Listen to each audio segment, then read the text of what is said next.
Então, nós vamos falar sobre genética bacteriana e encerramos, né, todo o conteúdo sobre bacteriologia, tá?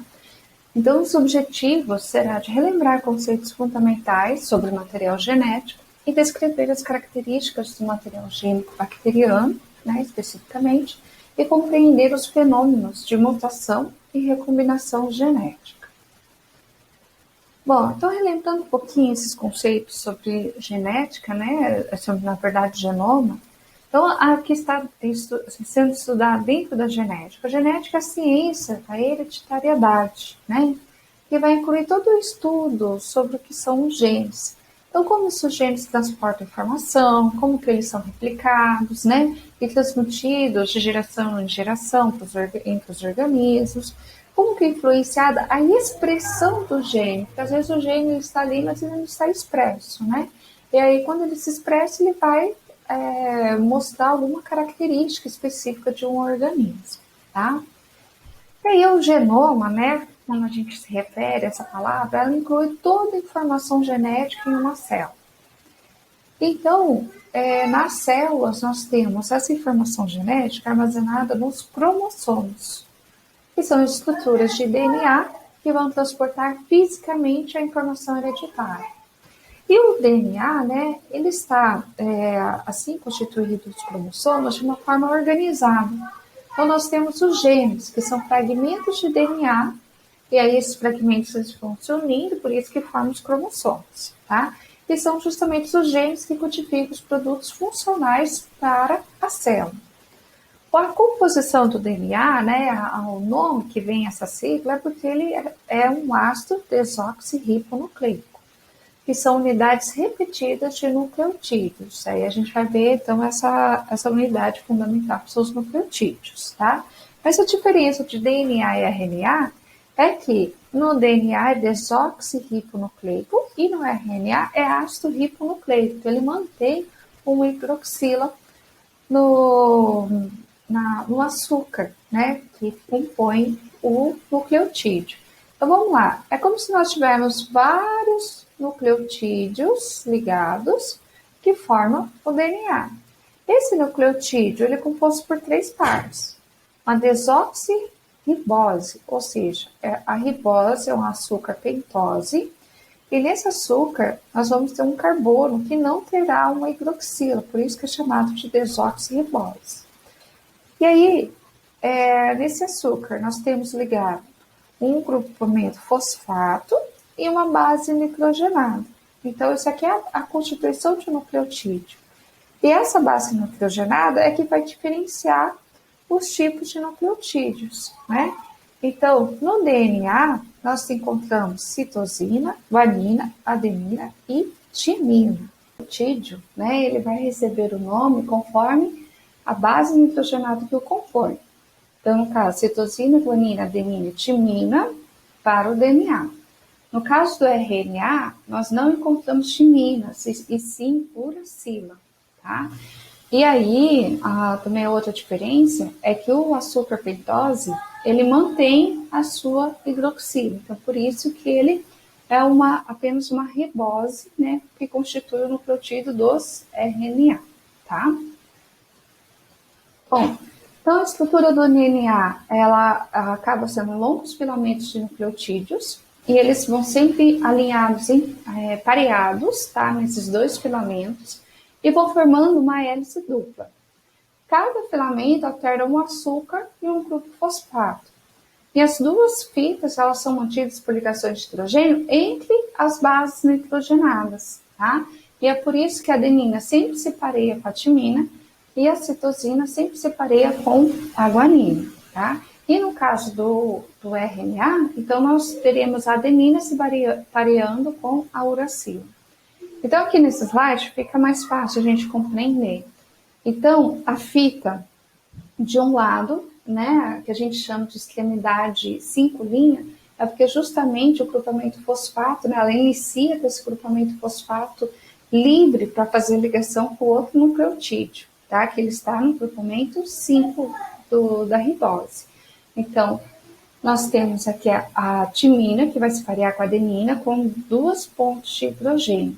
E daí, nesse outro lado, né, que a gente fala de extremidade 3' justamente porque nós temos aqui livre, né, a hidroxila do carbono 3 para poder fazer ligação com outros nucleotídeos, né?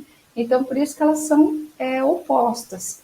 A gente tem a extremidade 5' para 3' e aqui a extremidade 5' para 3' no sentido oposto, tá? E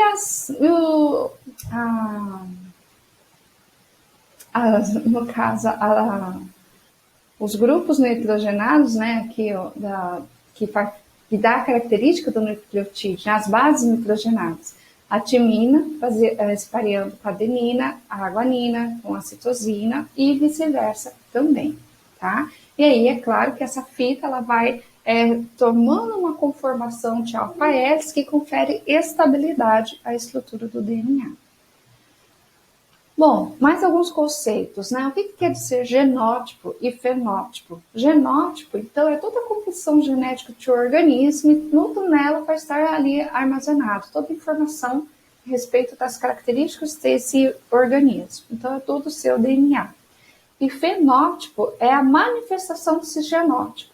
Então, por exemplo, pode ser justamente uma coleção de proteínas que vão dar as características desse organismo. E essa coleção de proteínas, elas são codificadas no genótipo do mesmo, tá?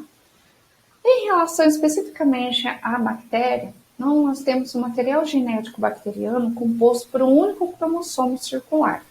Então, diferente de organismos, né, superiores e que possuem mais de um cromossomo, as bactérias possuem apenas um. E esse cromossomo ele é circular, então ele não tem início e nem fim, tá? Só um pouquinho, gente.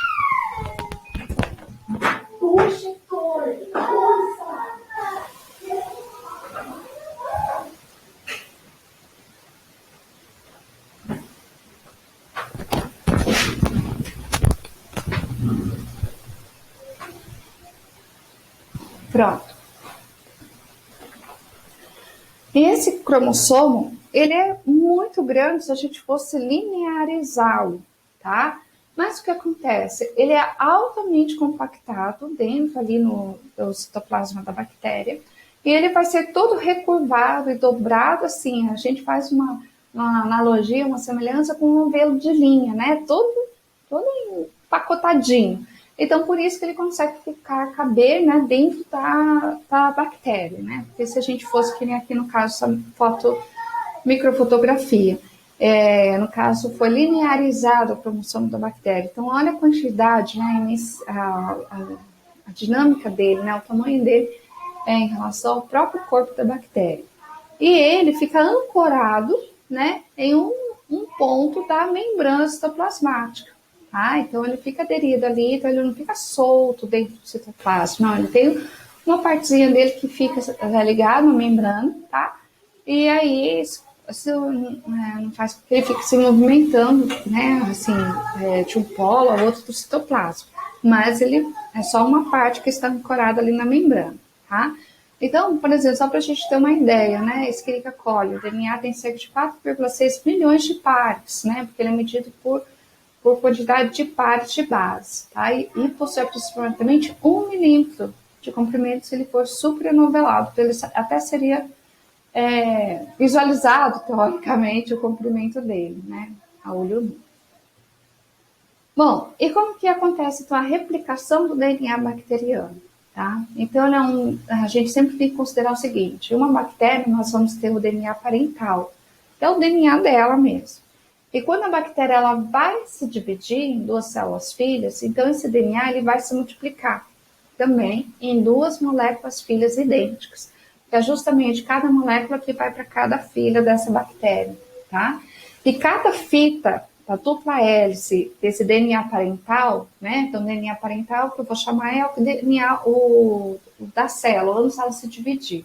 Então, esse DNA parental, ele vai se comportar como um molde, tá? Então, cada fita dessa hélice vai dar origem, né, a mais uma fita cada uma. Então, eu vou ter formado duas fitas a partir de a fita original. Então, por isso que é chamado de uma replicação semi-conservativa, porque sempre a célula filha vai conter a fita do DNA parental, né? E aí vai ser formada uma nova fita em cima desse molde para cada uma das células filhas. Então, aqui nessa figura, ela tenta representar justamente o que está acontecendo aqui nessa fotografia, né? Então, aqui seria o quê? Nós temos, como se a gente tivesse aqui, ó, o cromossomo circular. Aí nós vamos ter um ponto de origem da replicação, que é onde esse cromossomo ele vai se dividir as duas fitas do DNA, tá? E aí, conforme ele vai abrindo, né, as duas fitas, vão sendo formadas as fitas complementares de uma fita parental, que é o molde, e da outra também. Aí, conforme vai caminhando aqui para abrir, né, que a gente chama aí de forquilha de replicação, conforme ela vai se abrindo, vai formando as fitas complementares das fitas que estão sozinhas, né, nesse momento. E aí vai se abrindo, né, que é essa representação, até que quase formou a fita complementar de uma fita parental de um lado e do outro. E aqui seria, quando chega, na verdade, o término da replicação, eu tenho, então, duas moléculas do cromossomo, né, formadas, tá? E cada uma delas recebe aquela fita parental. Então, por isso que é o processo semi-conservativo. Então, aqui seria a representação do que realmente aconteceu nessa microfotografia por microscopia eletrônica de transmissão, tá? E aqui, né, o esquema aqui mostrando de uma célula, a célula mãe, nós temos origem a duas células filhas. Aqui especificamente naquele ponto, né, naquele início, que é a forquilha de replicação. Então, primeiramente, nós vamos ter enzimas que vão agir para desenovelar a dupla hélice, porque ela tem um sistema de organização que ela mesma vai se novelando.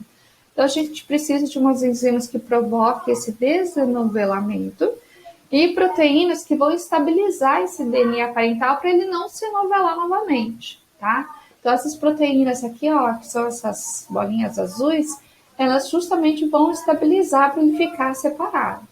E aí nós vamos ter a ação da DNA polimerase, só que a DNA polimerase é ela que vai, então, juntando, né, outros nucleotídeos, fazendo pareamento de nucleotídeos com a fita, né, original, que é essa fita roxa, e aqui a fita azulzinha clara é a fita que está sendo formada, né?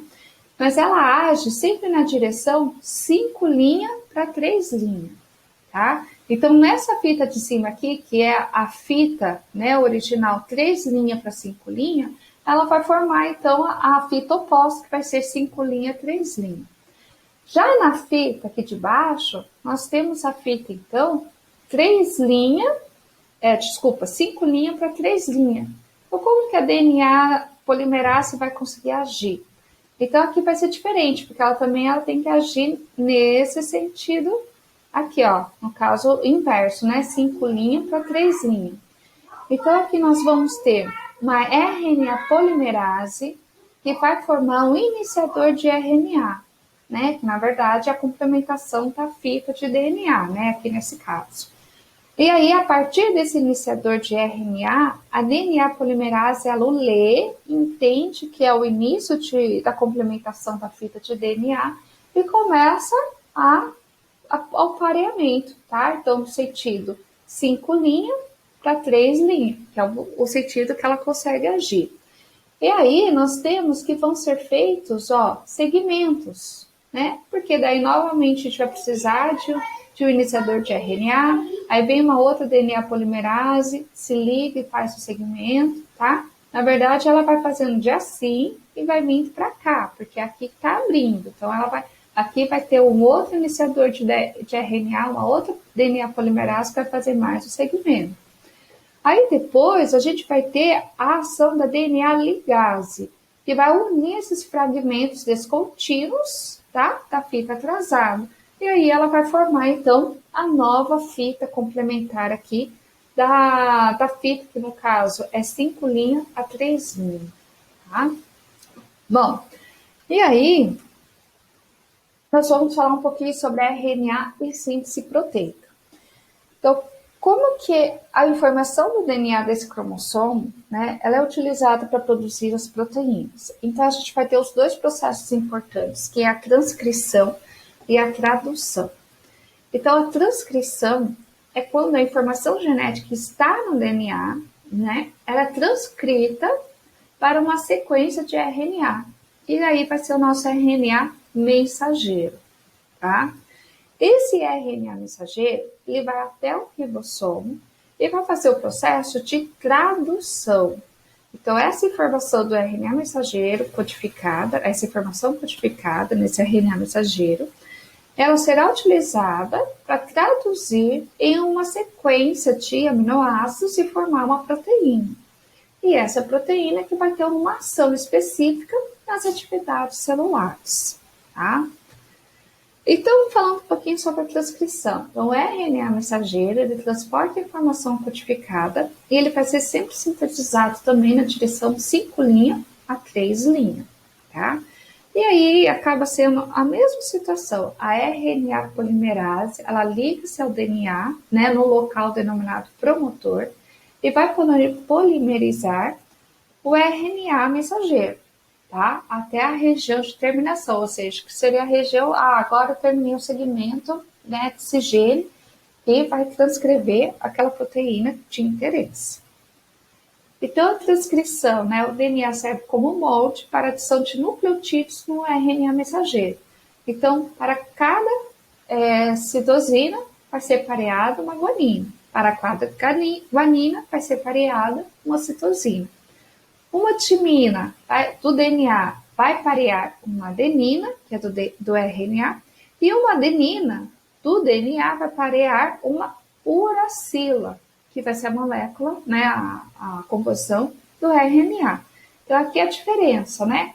A duplicação do DNA, quando se tem uma adenina na fita molde, se pareia uma dimina. Agora, na produção de RNA mensageiro, vai ser pareado uma uracila, tá? E na tradução? Então, esse RNA mensageiro, ele vai ser lido na forma de códons, que é um grupo de 3 nucleotídeos. Então, se a gente considerar que um códon ele terá 3 possibilidades, né, de nucleotídeos, então a gente consegue prever, pela probabilidade, 64 possíveis arranjos de códons. Só que não é assim, cada códon expressa um aminoácido, porque nós temos 20 aminoácidos na natureza. Então, mais de um tipo de códon pode expressar o mesmo aminoácido, tá? Então, dentro desses 64, 61 códons são chamados de iniciação, que eles podem ser utilizados para expressar um aminoácido que começa a sequência da proteína, e 3 códons são utilizados para a terminação, a nonsense. Quer dizer, 61 códons de iniciação, desculpa, não é bem iniciação, mas que pode compor, né, a proteína a ser formada. E a iniciação, onde começa a síntese, ela sempre será por um códon AUG. Esse códon AUG, ele vai codificar o aminoácido metionina. Então, sempre as proteínas elas serão iniciadas por um aminoácido metionina.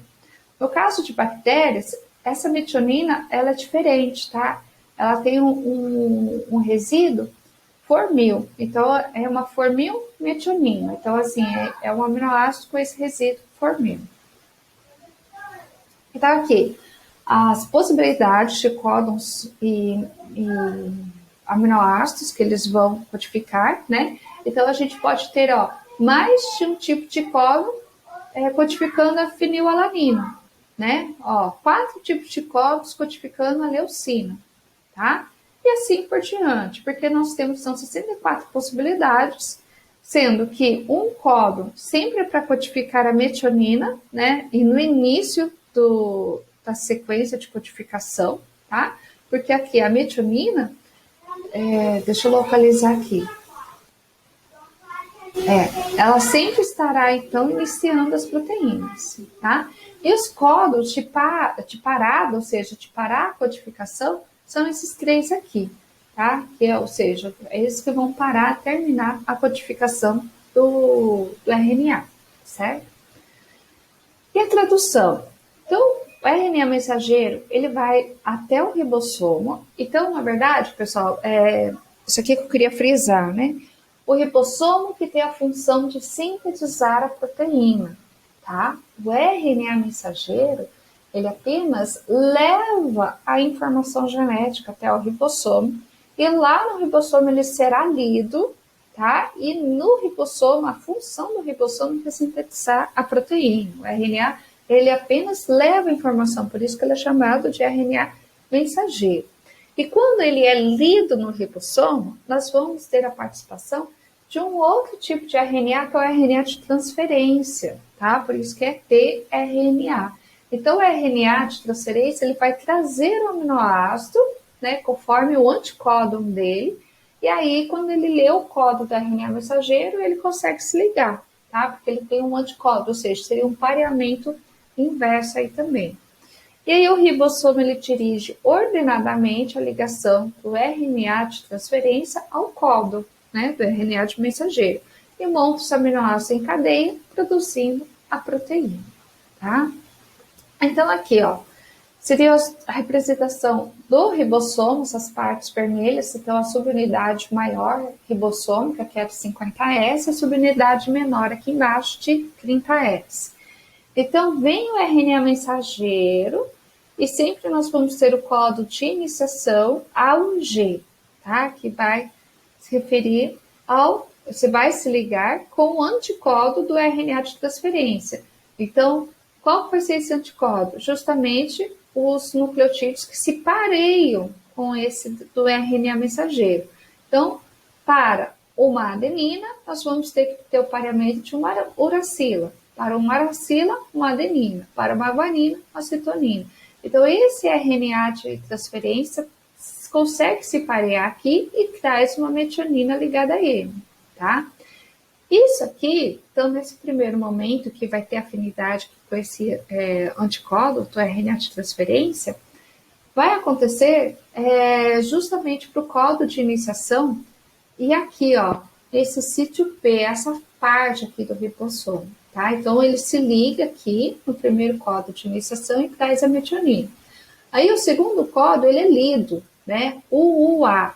Então, ele vai se parear com o anticódon AAU. Então, esse RNA de transferência vai trazer uma leucina, tá? Então, ele se pareia aqui, e aí, os dois aminoácidos, né, eles vão formar uma ligação peptídica. E nesse primeiro aqui, esse sítio é o sítio A. Então, sítio A, sítio B, sítio P. E aí, essa fita de RNA mensageiro, ela vai sendo lida e ela vai sendo passada aqui no ribossomo. E aí, esse códon aqui, ó, de iniciação, ele vem para o sítio E, tá? Porque aqui ele já não está mais ligado no aminoácido que ele trouxe. O aminoácido aqui ele ficou ligado, então, no segundo aminoácido, né, a metionina aqui, ó, a leucina. E aí, o próximo passo vai ser a leucina se ligar com a lisina, tá? Aqui, ó.